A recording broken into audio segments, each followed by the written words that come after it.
All right, getting to the biggest story in sports today. That is the arrest of golf's #1 player, Scottie Scheffler.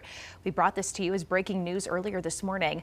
Scheffler was arrested after he allegedly dragged a police officer with his car outside the PGA Championship in Louisville, Kentucky.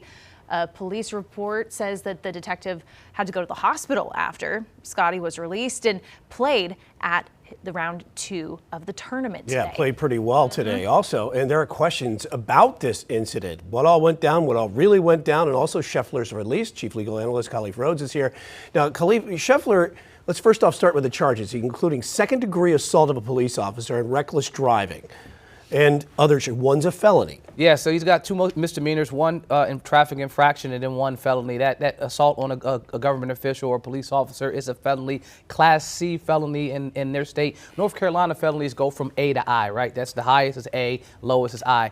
Kentucky's a little bit different. They go from A to D and in capital offenses. So they only have 5. So he's at a level C. If convicted of this charge, the maximum a person can do is 20+ years in prison. Obviously, I don't see something like that happening, but that is the maximum punishment for that type of charge in that level. What I can say is that as a criminal defense attorney, I have a lot of angles that I can go with this one, but we got to put things into perspective. First of all, this was an unfortunate day. A person that died just before that, someone that lost their life. So it's already a dark moment that's happening, and law enforcement is already trying to figure out how to manage that situation. Then compound that with it's dark outside and it's raining and it's in the early morning. So you had multiple things that were happening for the defense side and for the prosecution that could make this a very challenging situation. But by all means, it's unfortunate that any of this happened. And what I can say, if it wasn't the #1 golfer in the world, it happened and it went exactly like it probably should have happened. Most of the time in these situations, if a person is disregarding an officer's lawful direction, it will end in an arrest.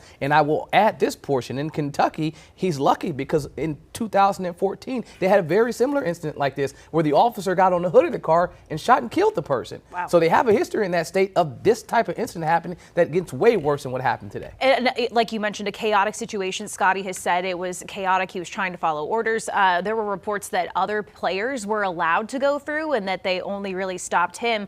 But he says it was a miscommunication. Do you think that played a role at all into how he was allowed to get booked, get his photo taken, and then leave and make his tee time today? So if I'm defending him, I mean, because again, I'm a criminal defense attorney, so I'm looking at every angle on how I can get to a plausible defense. I mean, misunderstanding, dark at night, in the morning, rainy, multiple officers giving him multiple directions. And so for this charge to be applicable, you have to know or should have known that you were attempting to hit this officer with your vehicle and cause them some type of injury. And so I highly doubt that that would even be able to stick.